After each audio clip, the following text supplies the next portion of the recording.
ओम परमात्मने नमः। 10वें अध्याय में यमलार्जुन का उद्धार। राजा परीक्षित ने पूछा, भगवान आप कृपया यह बतलाइए कि नल कुंवर और मणिग्रीव को साप क्यों मिला? उन्होंने ऐसा कौन सा निंदित कर्म किया था जिसके कारण परम शांत देवर्षि नारद जी को भी क्रोध आ गया? श्री सुखदेव जी ने कहा कि परीक्षित, नल कुंवर और मणिग्रीव ये दोनों एक तो धना अध्यक्ष कुबेर के लाडले लड़के थे, दूसरे इनकी गिनती हो गई रुद्र भगवान के अंशरों में। इससे उनका घमंड बढ़ गया। एक दिन ये दोनों मंदाकिनी के तट पर कैलाश के रमणीय उपवन में वारुणी मदिरा पीकर मदोन्मत्त हो गए थे। नशे के कारण उनकी आंखें घूम रही थीं। बहुत सी स्त्रियां उनके साथ गा बजा रही थीं और वे पुष्पों से लदे हुए वन में उनके साथ विहार कर रहे थे। उस समय गंगा जी में पांत के पांत कमल खिले हुए थे। वे स्त्रियों के साथ जल के भीतर घुस गए और जैसे हाथियों का जोड़ा हथनियों के साथ जल क्रीड़ा कर रहा हो, वैसे ही वे उन युवतियों के साथ तरह तरह की क्रीड़ा करने लगे। परीक्षित, संयोग वसुधर से परम समर्थ देवर्षि नारद जी आ निकले। उन्होंने उन यक्ष युवकों को देखा और समझ लिया कि ये इस समय मतवाले हो रहे हैं। देवर्षि नारद को देखकर वस्त्रहीन अप्सराएं लजा गईं। सांप के डर से उन्होंने तो अपने अपने कपड़े झटपट पहन लिए, परंतु इन यक्षों ने कपड़े नहीं पहने। जब देवर्षि नारद जी ने देखा कि ये देवताओं के पुत्र होकर श्री मद से अंधे और मदिरा पान करके उन्मत्त हो रहे हैं, तब उन्होंने उन पर अनुग्रह करने के लिए शाप देते हुए यह कहा। नारद जी ने कहा कि जो लोग अपने प्रिय विषयों का सेवन करते हैं उनकी बुद्धि को सबसे बढ़कर नष्ट करने वाला है। श्रीमद धन संपत्ति का नशा, हिंसा आदि रजोगुणी कर्म और कुलीनता आदि का अभिमान भी उससे बढ़कर बुद्धि भ्रंशक नहीं है। क्यों कि श्रीमद के साथ साथ तो स्त्री जुआ और मदिरा भी रहती है। ऐश्वर्य मद और श्रीमद से अंधे होकर अपने इंद्रियों के बस में रखने वाले क्रूर पुरुष अपने नाशवान शरीर को तो अजर अमर मान बैठते हैं और अपने ही जैसे शरीर वाले पशुओं की हत्या करते हैं। जिस शरीर को भूदेव, नरदेव, देव आदि नामों से पुकारते हैं, उसकी अंत में क्या गति होगी? उसमें कीड़े पड़ जाएंगे, पक्षी खाकर उसे विष्ठा बना देंगे, या वह जल का राख का ढेर बन जाएगा। उसी शरीर के लिए प्राणियों से द्रोह करने में मनुष्य अपना कौन सा स्वार्थ समझता है? ऐसा करने से तो उसे नरक की ही प्राप्ति होगी। बतलाओ तो सही, यह शरीर किसकी संपत्ति है? अन्न देकर पालने वाले की है या गर्भाधान कराने वाले पिता की? यह शरीर उसे 9 महीने पेट में रखने वाली माता का है अथवा माता को भी पैदा करने वाले नाना का? तो जो बलवान पुरुष बलपूर्वक इससे काम करा लेता है उसका है अथवा दाम देकर खरीद लेने वाले का? चिता की जिस धधकती आग में यह जल जाएगा उसका है अथवा जो कुत्ते सियार इसको चौंक चीख कर खा जाने की आशा लगाए बैठे हैं उनका?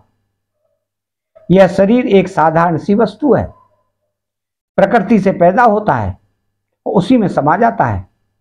ऐसी स्थिति में मूर्ख पशुओं के सिवा ऐसा कौन बुद्धिमान है जो इसको अपनी आत्मा मानकर दुष्टों को कष्ट पहुंचाएगा, उनके प्राण लेगा? तो जो दुष्ट श्री मद से अंधे हो रहे हैं उनकी आंखों में ज्योति डालने के लिए दरिद्रता ही सबसे बड़ा अंजन है। क्यों कि दरिद्र यह देख सकता है कि दूसरे प्राणी भी मेरे ही जैसे हैं। जिसके शरीर में एक बार कांटा गड़ जाता है वह नहीं चाहता कि किसी भी प्राणी को कांटा गड़ने की पीड़ा सहनी पड़े। क्यों?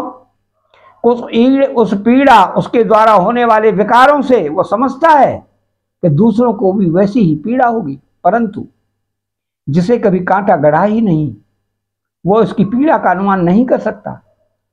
दरिद्र में घमंड हेकड़ी नहीं होती, वह सब तरह के मदों से बचा रहता है, बल्कि दैवश उसे जो कष्ट उठाना पड़ता है वो उसके लिए एक बहुत बड़ी तपस्या भी है। जिसे प्रतिदिन भोजन के लिए अन्न जुटाना पड़ता है, भूख से जिसका शरीर दुबला पतला हो गया है, उस दरिद्र की इंद्रियां भी अधिक विषय नहीं भोगना चाहती, सूख जाती हैं। फिर वो अपने भोगों के लिए दूसरे प्राणियों को सताता नहीं, उनकी हिंसा नहीं करता। यद्यपि साधु पुरुष समदर्शी होते हैं, फिर भी उनका समागम दरिद्र के लिए ही सुलभ है। क्यों? उसके भोग तो पहले से ही छूटे हुए हैं। अब संतों के संग से उसकी लालसा तृष्णा भी मिट जाती है और शीघ्र ही उसका अंतःकरण शुद्ध हो जाता है। तो जिन महात्माओं के चित्त में सबके लिए समता है, जो केवल भगवान के चरणारविंदों का मकरंद रस पीने के लिए सदा उत्सुक रहते हैं, उन्हें दुर्गुणों के खजाने अथवा दुराचारियों की जीविका चलाने वाले, धन के मद से मतवाले दुष्टों की क्या आवश्यकता है? वे तो उनकी उपेक्षा के ही पात्र हैं। तो ये दोनों यक्ष वारुणी मदिरा का पान करके मतवाले और श्रीमद से अंधे हो रहे हैं। अपनी इंद्रियों के अधीन रहने वाले इन स्त्री लंपट यक्षों का अज्ञान जनित मद में चूर चूर कर दूंगा। देखो तो सही, कितना अनर्थ है कि ये लोकपाल कुबेर के पुत्र होने पर भी मदोन्मत्त होकर अचेत हो रहे हैं और इनको इस बात का भी पता नहीं है हम बिल्कुल नंग धड़ंग हैं। इसलिए ये दोनों अब वृक्ष योनियों में जाने के योग्य हैं। ऐसा होने से इन्हें फिर इस प्रकार का अभिमान नहीं होगा। तो वृक्ष योनि में जाने पर भी मेरी कृपा से इन्हें भगवान की स्मृति बनी रहेगी और मेरे अनुग्रह से देवताओं के 100 वर्ष बीतने पर इन्हें भगवान श्री कृष्ण का सानिध्य प्राप्त होगा और फिर भगवान के चरणों में परम प्रेम प्राप्त करके ये अपने लोक में चले जाएंगे। तो श्री सुखदेव जी कहते हैं कि देवर्षि नारद इस प्रकार कहकर भगवान नर नारायण के आश्रम पर चले गए। नलकूबर और मणिग्रीव ये दोनों एक ही साथ अर्जुन वृक्ष होकर यमलार्जुन नाम से प्रसिद्ध हुए। भगवान श्री कृष्ण ने अपने परम प्रेमी भक्त देवर्षि नारद की बात सत्य करने के लिए धीरे धीरे उखल घसीटते हुए उस ओर प्रस्थान किया जिधर यमलार्जुन वृक्ष थे। भगवान ने सोचा कि देवर्षि नारद जैसे मेरे अत्यंत प्यारे हैं और ये दोनों भी मेरे भक्त कुबेर के लड़के हैं, इसलिए महात्मा नारद ने जो कुछ कहा है उसे मैं ठीक उसी रूप में पूरा करूंगा। यह विचार करके भगवान श्री कृष्ण दोनों वृक्षों के बीच में घुस गए। वे तो दूसरी ओर निकल गए, परंतु उखल टेढ़ा होकर अटक गया। दामोदर भगवान श्री कृष्ण की कमर में रस्सी कसी हुई थी। उन्होंने अपने पीछे लुढ़कते हुए उखल को जो ही तनिक जोर से खींचा, त्यों ही पेड़ों की सारी जड़ें उखड़ गईं। समस्त बल विक्रम के केंद्र भगवान का तनिक सा जोर लगते ही पेड़ों के तने, शाखाएं, छोटी छोटी डालियां और एक एक पत्ते कांप उठे और वे दोनों बड़े जोर से तड़तड़ाते हुए पृथ्वी पर गिर पड़े। उन दोनों वृक्षों में से अग्नि के समान तेजस्वी 2 सिद्ध पुरुष निकले। उनके चमचमाते हुए सौंदर्य से दिशाएं चमक उठी। उन्होंने संपूर्ण लोगों के स्वामी भगवान श्री कृष्ण के पास आकर उनके चरणों में सिर रखकर प्रणाम किया और हाथ जोड़कर शुद्ध हृदय से वो उनकी इस प्रकार स्तुति करने लगे। उन्होंने कहा, सच्चिदानंद घन स्वरूप,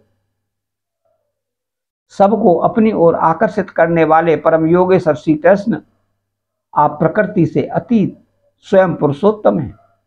वेदज्ञ ब्राह्मण यह बात जानते हैं कि अव्यक्त और अव्यक्त संपूर्ण जगत आपका ही रूप है। आप ही समस्त प्राणियों के शरीर, प्राण, अंतःकरण और इंद्रियों के स्वामी हैं तथा आप ही सर्वशक्तिमान, काल, सर्वव्यापक, एकम अविनाशी ईश्वर हैं। आप ही महन तत्व और वह प्रकृति हैं जो अत्यंत सूक्ष्म एवं सत्वगुण, रजोगुण और तमोगुण रूपा हैं। आप ही समस्त स्थूल और सूक्ष्म शरीर के कर्म, भाव, धर्म और सत्ता को जानने वाले सबके साक्षी परमात्मा हैं। वृत्तियों से ग्रहण किए जाने वाले प्रकृति के गुणों और विकारों के द्वारा आप पकड़ में नहीं आ सकते। स्थूल और सूक्ष्म शरीर के आवरण से ढका हुआ ऐसा कौन सा पुरुष है जो आपको जान सके? क्यों कि आप तो उन शरीरों के पहले भी एक रस विद्यमान थे। समस्त प्रपंच के विधाता भगवान वासुदेव को हम नमस्कार करते हैं। प्रभु, आपके द्वारा प्रकाशित होने वाले गुणों से ही आपने अपनी महिमा छिपा रखी है। परब्रह्म स्वरूप श्री कृष्ण हम आपको नमस्कार करते हैं।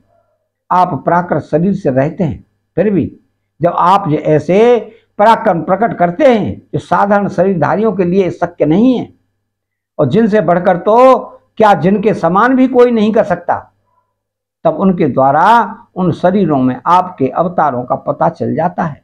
प्रभु, आप ही समस्त लोगों के अभ्युदय और निह श्रेयस के लिए इस समय अपनी संपूर्ण शक्तियों से अवतीर्ण हुए हैं। आप समस्त अभिलाषाओं को पूर्ण करने वाले हैं। परम कल्याण साध्य स्वरूप आपको नमस्कार है। परम मंगल साधन स्वरूप आपको नमस्कार है। परम शांत सबके हृदय में विहार करने वाले यदुवंश शिरोमणि श्री कृष्ण को नमस्कार है। अनंत हम आपके दासानुदास हैं। आप ये स्वीकार कीजिए, देवर्षि नारद के परम अनुग्रह से ही हम अपराधियों को आपका दर्शन प्राप्त हुआ है। प्रभु, हमारी वाणी आपके मंगलमय गुणों का वर्णन करती रहे, हमारे कान आपकी रसमयी कथा में लगे रहें, हमारे हाथ आपकी सेवा में और मन आपके चरण कमलों की स्मृति में रम जाए। यह संपूर्ण जगत आपका निवास स्थान है। हमारा मस्तक सबके सामने झुका रहे। संत आपके प्रत्यक्ष शरीर हैं। हमारी आंखें उनके दर्शन करती रहें। श्री सुखदेव जी कहते हैं, सौंदर्य माधुर्य निधि गोकुलेश्वर श्री कृष्ण ने नलकूबर और मणिग्रीव के इस प्रकार स्तुति करने पर रस्सी से उखल में बंधे बंधे ही हंसते हुए उनसे कहा। श्री भगवान ने कहा कि तुम लोग श्रीमद से अंधे हो रहे थे। मैं पहले से ही यह बात जानता था कि परम कारुणिक देवर्षि नारद ने श्राप देकर तुम्हारा ऐश्वर्य नष्ट कर दिया तथा इस प्रकार तुम्हारे ऊपर कृपा की। जिनकी बुद्धि समदर्शिनी है, हृदय पूर्ण रूप से मेरे प्रति समर्पित है, उन साधु पुरुषों के दर्शन से बंधन होना ठीक वैसे ही संभव नहीं है जैसे सूर्योदय होने पर मनुष्य के नेत्रों के सामने अंधकार का होना। इसलिए नलकूबर और मणिग्रीव, तुम लोग मेरे परायण होकर अपने अपने घर जाओ। तुम लोगों को संसार चक्र से छुड़ाने वाले अनन्य भक्ति भाव की जो तुम्हें अभीष्ट है प्राप्ति हो गई है। श्री सुखदेव जी कहते हैं कि जब भगवान ने इस प्रकार कहा तब उन दोनों ने उनकी परिक्रमा की और बार बार प्रणाम किया। इसके बाद उखल में बंधे हुए सर्वेश्वर की आज्ञा प्राप्त करके उन लोगों ने उत्तर दिशा की ओर यात्रा की। अतः यहाँ 10वां अध्याय समाप्त होता है। चैनल को सब्सक्राइब करें, बेल आइकन घंटी को दबाएं और कमेंट बॉक्स में श्री राधे कृष्ण लिखें। जय श्री कृष्ण।